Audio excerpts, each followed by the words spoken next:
The sun was setting over the rolling hills of my family's ranch, painting the sky in hues of amber and crimson.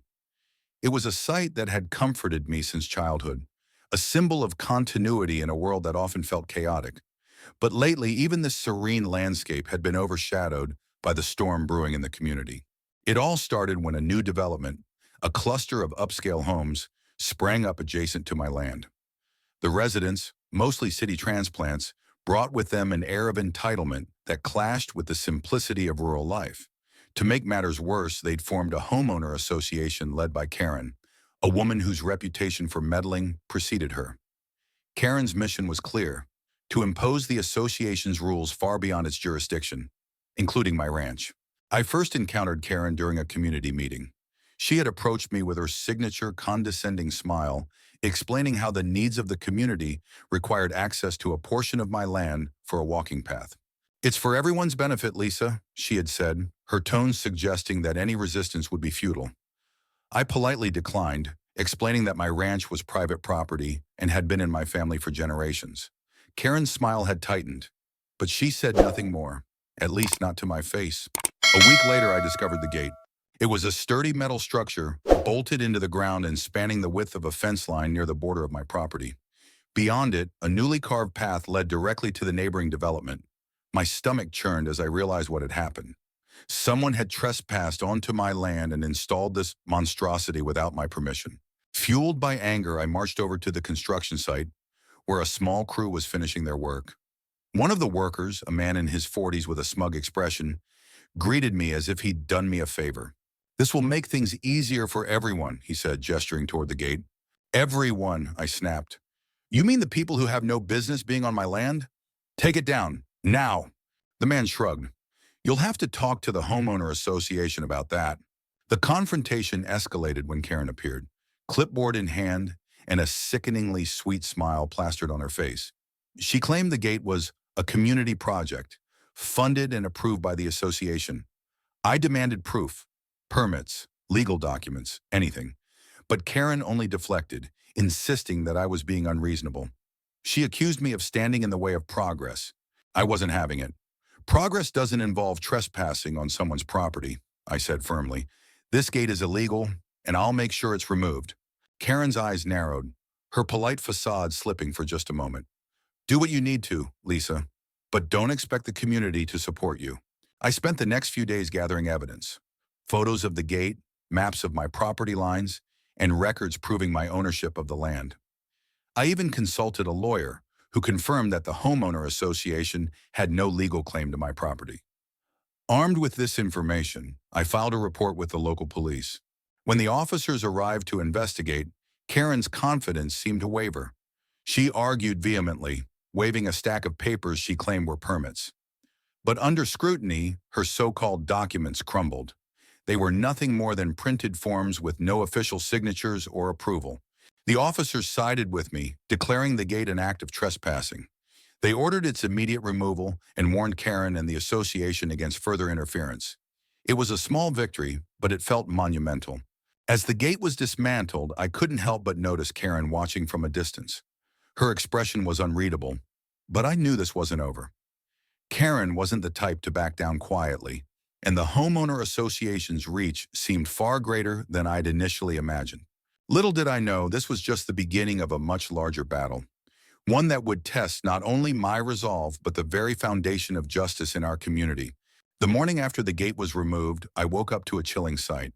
A line of cars stretched down the dirt road leading to my ranch, their occupants, members of the homeowner association no doubt, standing in a huddle just outside my property line. At the center of the group was Karen, clipboard in hand, orchestrating the gathering like a general rallying her troops. I stepped outside, my boots crunching against the gravel. As I approached, the group parted slightly, giving Karen the stage.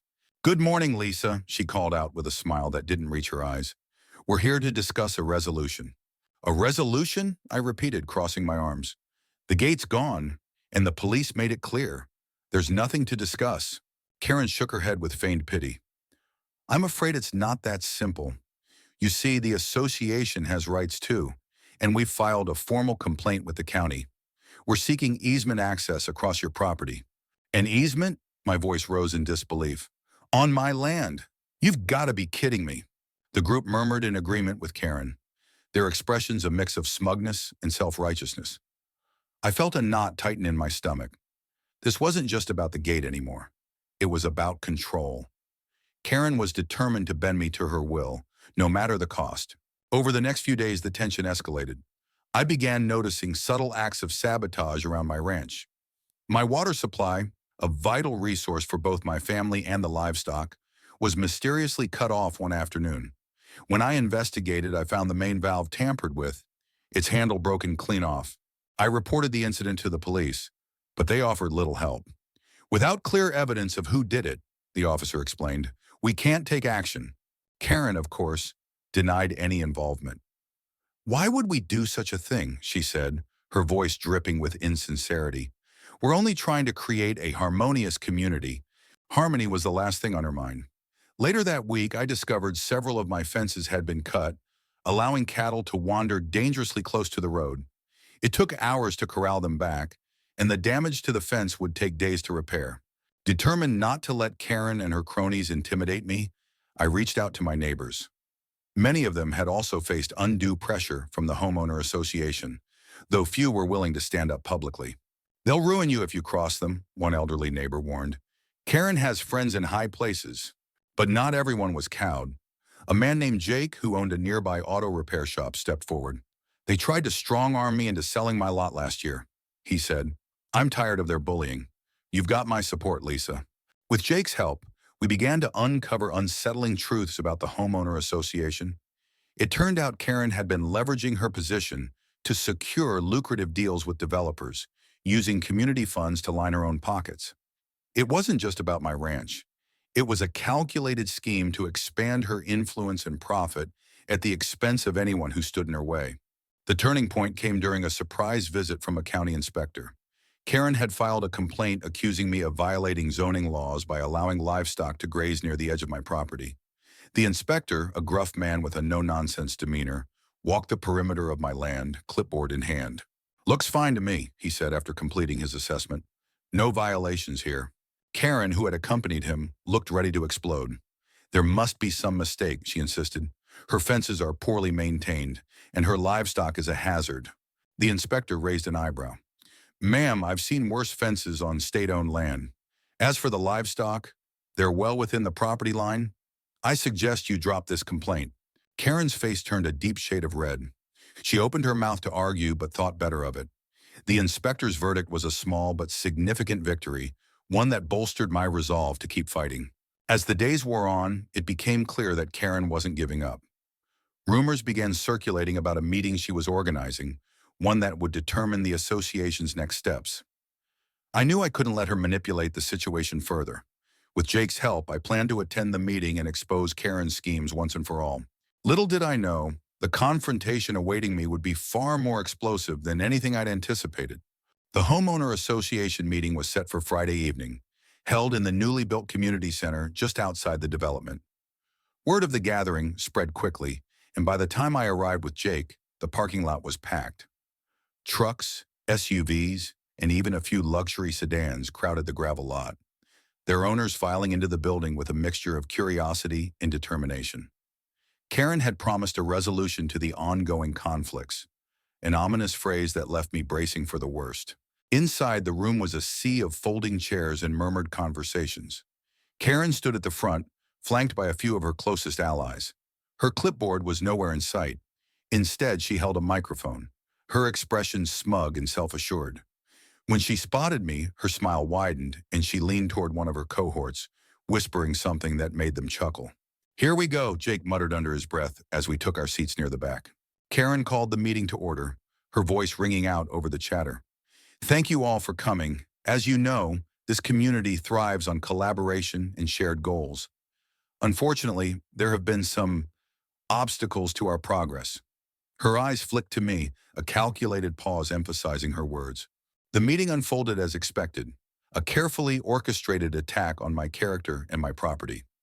Karen painted me as uncooperative and unreasonable, claiming my refusal to grant easement access was harming the community. She even went so far as to suggest that my ranch, an outdated relic, was better suited for redevelopment. I sat through it all, my anger simmering just beneath the surface. When she finally opened the floor for comments, I stood up, my heart pounding. Let's get one thing straight, I began, my voice steady despite the adrenaline coursing through me. This so-called community initiative isn't about collaboration or shared goals. It's about control. Karen and her friends have been using this association to line their pockets at the expense of others. The room erupted in murmurs. Karen's face darkened, but she quickly recovered, plastering on her practiced smile. Lisa, she said sweetly, that's a serious accusation. Do you have any proof? I glanced at Jake, who nodded and handed me a folder. Inside were copies of financial records, emails, and meeting minutes, all obtained through a whistleblower within the association. They detailed Karen's deals with developers, her misuse of community funds, and her efforts to pressure homeowners into selling their properties. As a matter of fact, I do, I said, holding up the documents. These records show exactly where the association's money has been going. Spoiler alert, it's not to benefit the community. Karen's smile faltered as I began reading excerpts aloud. Gasps and whispers rippled through the crowd. A man near the front stood up, his face red with anger. Is this true? He demanded, turning to Karen. You've been taking our dues and using them for your own gain? Karen opened her mouth to respond, but before she could, another voice cut through the chaos. She's been doing more than that, Jake said, stepping forward. She's been filing false complaints and tampering with property records to push people out of their homes. She tried it with me, and now she's doing it to Lisa. The room exploded in outrage. People shouted over one another, demanding answers. Karen's allies tried to regain control, but the momentum had shifted. The crowd wasn't buying their excuses anymore. Amid the uproar, a uniformed police officer entered the room. Someone had called them, likely to diffuse the escalating tension. The officer surveyed the scene, then approached me. Ma'am, I understand there's a property dispute involving your ranch, he said. We've received reports of trespassing and vandalism. Do you have evidence to support your claims? I handed over the same folder I'd shown the crowd. The officer flipped through it, nodding occasionally. When he reached the end, he turned to Karen.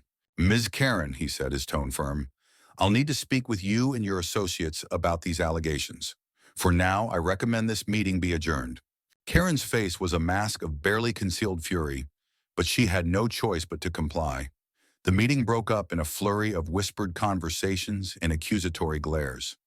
As I gathered my things, several attendees approached me, offering their support and thanking me for standing up to the association.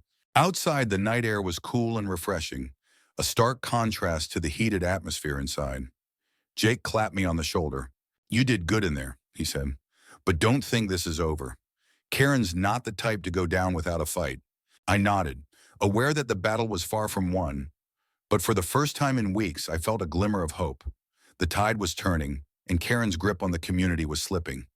Now it was up to me to see this fight through to the end. The following morning, I woke up to an unsettling sight. My ranch's front gate, a sturdy, weathered barrier that had stood for years, was smashed to pieces. Splintered wood and twisted metal lay scattered across the dirt road. My heart sank as I surveyed the damage. This wasn't just vandalism, it was a message. Karen and her allies had decided to escalate.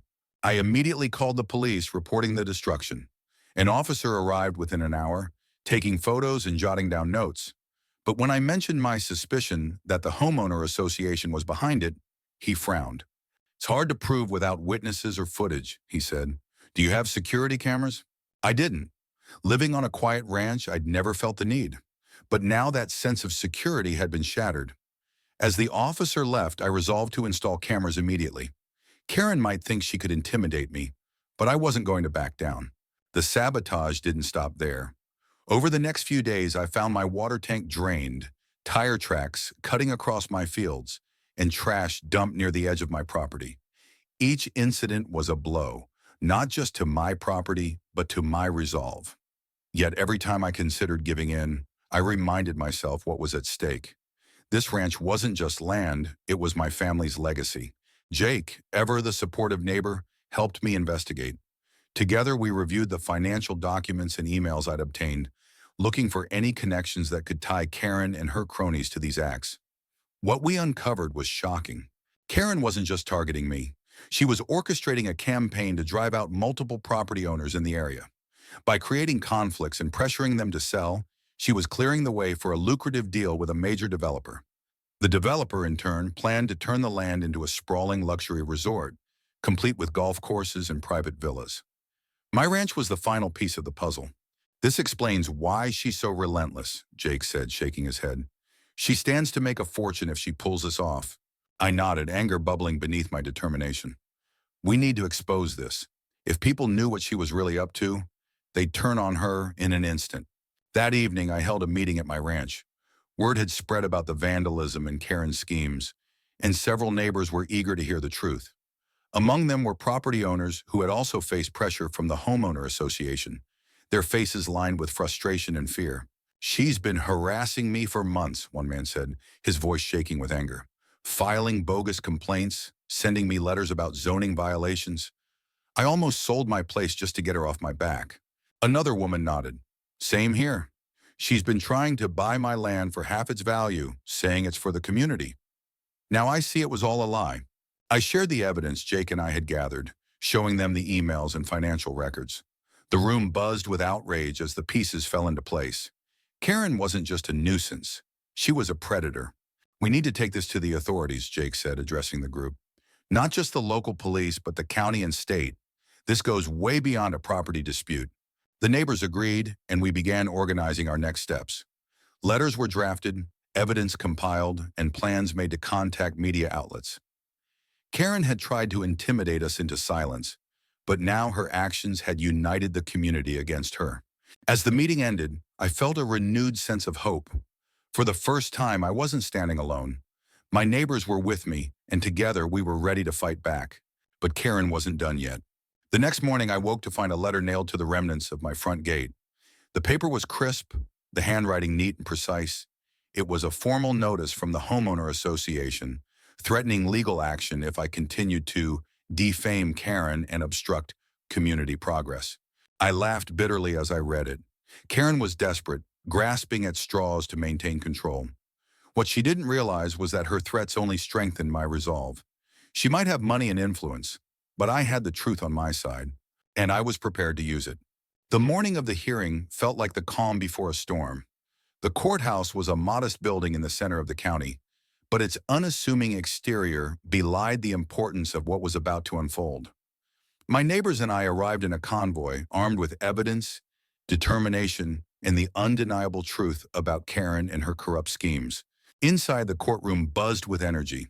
Karen sat at the defendant's table, flanked by her lawyer, a sharp-dressed man who exuded confidence. Her usual smugness was replaced by a tight-lipped expression, her eyes darting nervously around the room. Across the aisle, I sat with Jake and a few key neighbors who had agreed to testify. Our lawyer, a no-nonsense woman named Clara, was busy organizing the mountain of documents we'd brought. The judge entered, and the room fell silent. After a brief introduction, the proceedings began. Clara wasted no time presenting our case. She laid out the evidence methodically, starting with the financial records that detailed Karen's embezzlement of homeowner association funds. Emails between Karen and the developer were displayed on a large screen, showing her plans to push property owners off their land in exchange for a sizable payout. Each piece of evidence was a nail in the coffin of Karen's defense. When it was my turn to testify, I recounted everything: the trespassing, the vandalism, the false complaints, and the threats. I spoke about the emotional toll of fighting to protect my family's ranch and the resilience it took to stand up to Karen's intimidation tactics. As I finished, I glanced at Karen. Her expression was a mix of anger and desperation, but she said nothing. Jake and several other neighbors followed, each sharing their own experiences of harassment and deceit. The courtroom was captivated by their stories, the weight of Karen's actions becoming more evident with every testimony. Karen's lawyer attempted to discredit us, arguing that the emails were taken out of context and the financial discrepancies were mere bookkeeping errors. But the evidence was overwhelming, and Karen's facade was crumbling. When it was her turn to speak, she tried to play the victim, claiming that her actions were misunderstood and that she only wanted what was best for the community. The judge wasn't buying it. "Ms. Karen," he said, his voice stern, "the evidence presented here today paints a very different picture. Your actions were not only unethical, but illegal. This court cannot condone such blatant abuse of power." With that, he announced his decision. Karen was found guilty of embezzlement, fraud, and harassment. She was ordered to pay restitution to the homeowner association and the affected property owners, and she faced additional penalties that would likely result in jail time. The developers' plans were halted, and an investigation into their practices was launched. As the courtroom emptied, I felt an immense wave of relief. My ranch was safe, and justice had been served. My neighbors and I stood together outside, the weight of the ordeal finally lifting. Jake clapped me on the back, a broad smile on his face. "You did it, Lisa," he said. "We all did." The victory wasn't just mine. It belonged to everyone who had stood up to Karen's tyranny. The experience had united us, turning a disparate group of individuals into a community. Together, we had proven that even the most powerful bullies could be brought down when people stood together. In the weeks that followed, life on the ranch returned to normal. I installed security cameras and reinforced my fences, determined to protect my land from any future threats. The homeowner association elected a new board, one that promised transparency and fairness. Karen's name became a cautionary tale, a reminder of the consequences of greed and manipulation. One evening, as the sun dipped below the horizon, I stood on my porch, watching the sky turn shades of gold and pink. The land stretched out before me, peaceful and unbroken. My family's legacy had endured, and I felt a deep sense of pride in what we'd accomplished. The fight had been hard, but it was worth it. And if anyone ever tried to take what was mine again, they'd learn just how strong I could be.